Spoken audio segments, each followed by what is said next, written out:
प्रवाशांच्या सेवेसाठी हे ब्रीद मिरवणाऱ्या बुलढाणा राज्य परिवहन महामंडळाचा कारभार दिवसागणिक ढेपाळत चालला असून आगारातील बसेस धुण्याचे ऑइलयुक्त पाणी नागरिकांच्या जीवावर उठल्याचं चित्र आहे। या ऑइलयुक्त पाण्यामुळे डांबरी रस्त्यावर खड्डे पडून अपघाताची शक्यता बळावली आहे। राज्य परिवहन महामंडळाचे बुलढाणा बस आगार समस्यांचे आगार बनले आहे।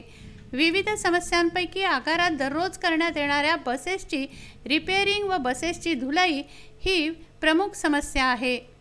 या धुलाईमुळे शहरातील प्रभाग क्रमांक 9 मधील नागरिकांना नाहक त्रास सोसावा लागतोय।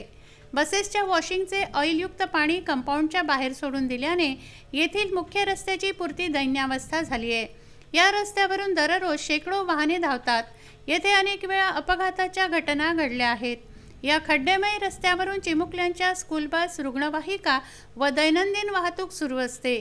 मात्र रस्त्यावर मोठमोठे खड्डे अपघाताला आमंत्रण देणारे ठरत आहेत। एखाद्या अत्यवस्थ रुग्णाला उपचारार्थ रुग्णालयात हलवत असताना रुग्णाच्या नातेवाईकांचा राग अनावर होतो। बसेसची धुलाई होते, जे धुतल्या जातात त्याचा आउटलेट या ठिकाणी बाहेर काढलेला आहे आणि ते आउटलेटचं पाणी या रस्त्यावर येऊन साचतं आणि त्याच्यामुळे हा रस्ता नेहमी ज्याचं जे डांबरीकरण केलेलं आहे ते डांबरीकरण खराब होत राहतं। तर याच्याकडे राज्य परिवहन महामार्गानेच्या आगार व्यवस्थापक जे असतील माननीय त्यांनीसुद्धा लक्ष देण्याची गरज आहे। त्यांची ड्रेनेज सिस्टीम आहे ती ड्रेनेज सिस्टीम व्यवस्थित करून नगर परिषदेच्या सहाय्याने हे जे काही प्रश्न आहे या प्रश्नावर त्यांनी आपलं उत्तर शोधलं पाहिजे, जेणेकरून या प्रभागातील म्हणा किंवा संपूर्ण बुलढाणा जिल्ह्यातून या ठिकाणी नागरिक येत असतात, जे दवाखान्याच्या सेवा सुविधा त्यांना या ठिकाणी ज्या आहेत या सुवर्णनगर आणि जांभरुण रोड या एरियामध्ये आहेत, जेणेकरून हा प्रश्न मार्गी लागेल।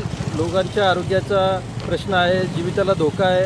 अतिशय तुम्ही या ठिकाणी पाहू शकता की कशा प्रकारचे गड्डे आहेत आणि या सगळ्या गड्ड्यांमधून मार्गक्रमण करत असताना ही आपली सर्वांची जबाबदारी आहे, विशेषतः आगार प्रमुखांची, महाराष्ट्र राज्य परिवहन महामंडळाची आणि नगर परिषदेने याकडे गांभीर्याने लक्ष द्यावं हे या प्रसंगी विनंती करतो आणि आपल्या माध्यमातून आपल्या चॅनलच्या माध्यमातून हा प्रश्न मार्गी लागेल अशी आशा व्यक्त करतो। परंतु अद्यापही या गंभीर बाबीकडे नगरसेवक किंवा बस व्यवस्थापकांनी लक्ष दिल्याचं दिसून येत नाही।